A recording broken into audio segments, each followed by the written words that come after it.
Hi, I'm Mike from Ontario speed dating. Hopefully I don't have to fix my face again. It's crazy out here. Um, so I got some major announcements. First of all, the service fees are changing. And why do I charge service fees? Well, the original intention was to help pay off my processors because every time I get a payment or I make a refund, I get charged fees by my processor. And I also get charged a monthly fee because I have a reliable processor. Okay? So, having said all that, these are the new fees. First of all, if you decide to buy a ticket and the first event cancels and you just either not answer me anymore after I tell you about the cancellation, or you're the type that just wants a refund, well, guess what? You're being faced with a higher fee than the normal standard rate. Fees will be listed on my website under the purchase agreement. So why this new fee? Well, it's a fee called the cancellation on the bill on first cancellation fee. There we go. I'm putting this fee in because I'm keeping with my original intention of running this service so more and more people can get united. I'm not backing down from that. So if you want the fee to be lower, you're going to have to be available for 2 events without asking for a refund. Okay? Like where you sign up, like if you're buying a ticket for yourself, right? You sign up, you buy your ticket, and then if that event cancels, I'll let you know. And then you say, okay, I want to go into this or that event. If it's lower than the price you paid, yep, put you in. If it's maybe a buck or two higher, yeah, put you in. But if it's very higher, like $10s, $20 higher, well, then we'll have to have a little talk and I'll have to make you a special invoice of the difference. Which probably wouldn't really happen. Although I do have one event significantly higher priced just because of what I have to pay in commissions to the venue. But other than that, the odds of being able to switch events without paying me anything are in your favor. Okay? So, anyways, those are the new fees. And of course, if you haven't heard already, I do have an early bailout fee, which means if you sign up for the events, I never tell you anything about the cancellation. I never even said it was canceled. You want the refund early? Oh, I can do that for you, but it's going to be a bit of a higher fee.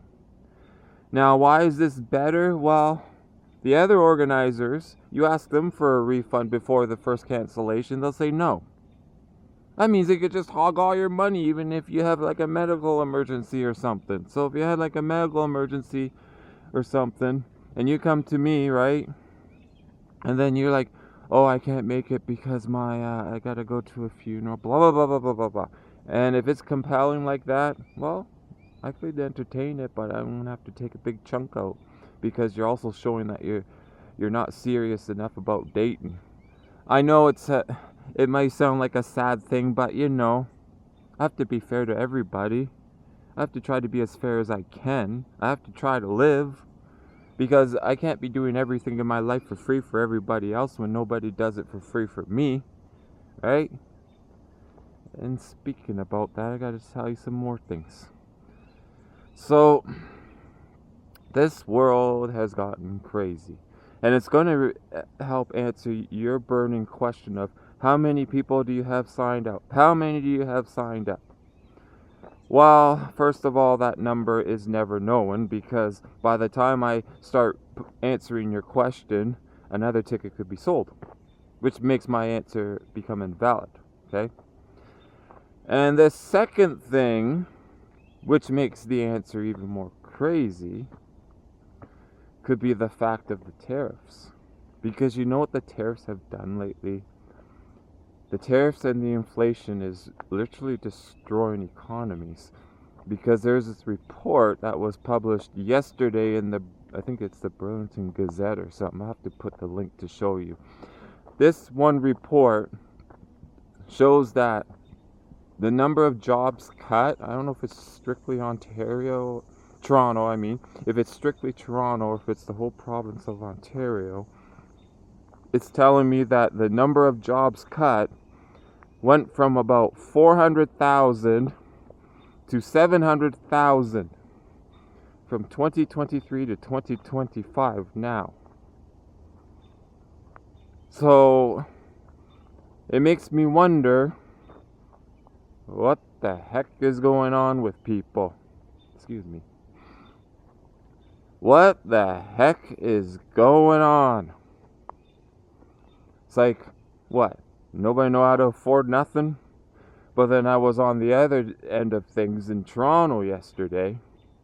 I go into Toronto because I went to a bank in an attempt to try to make the business scene a little better, to try to make myself a little more noticeable next month.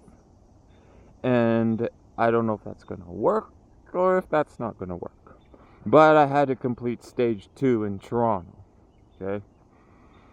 So I did end up going with my friends because, like a whole lot of other people my age, my money situation is also tight. Okay? So anyway, I went with my friends because apparently you take the bus makes the fee screwy. This is their offerings. So they're like, oh, if you buy a group pass and you use an advanced phone to scan the pass every time you board, blah, yada, yada, yada, then you get to have a group pass, 3 people for $30 unlimited trips. Okay, but here's where it gets crazier. If you don't want to go the advanced way, or if you can't, then what you gotta do, you can buy a paper ticket from the machine. If you don't want to go advanced and you don't have a credit card, not credit card, Presto card, that's what they call it. It's like the local bus system card. So if you don't have those kind of things and you just want to buy a regular ticket for yourself to go there and back, well, you know what? They'll charge you like maybe $28, $29. I'm like, come on. One person for $29 or 3 people for $30, provided that you use the technology and bow down to them and show them all of it.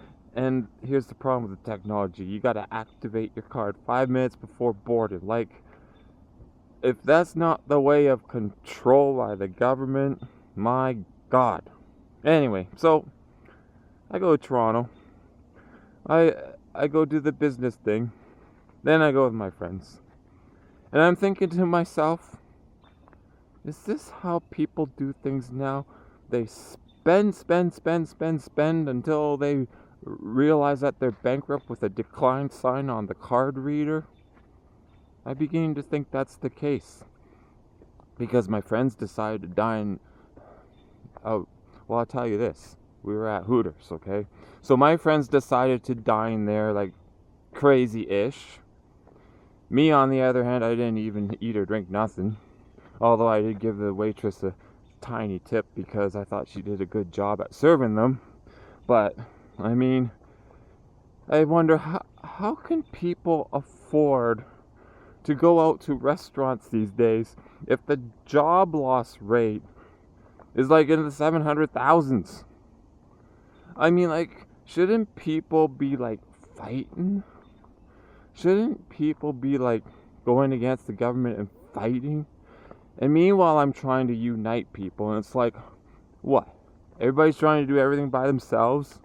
What does it take for people to understand that trying to do everything by yourself isn't going to work? I don't know.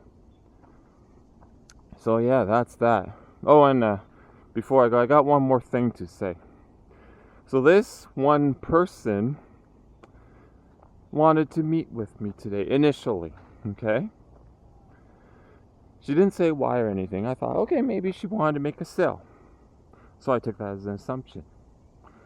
I say to the lady, okay, we could meet today, even though it could have been stormy. So then I gave her a little story. I gave her the truth too, because I was trying to cut back on spending. So I say to her, okay, I'm going to go ride my bike to the location to meet you instead of taking the bus, because riding the bike would be cheaper. Okay? And then I also said to her, because I thought maybe she didn't read things. I said to her, well, if you're going to pay by cash, it's going to take 7 days to process. Well, the reason why it takes 7 days to process is because I don't want to become involved in scams, okay?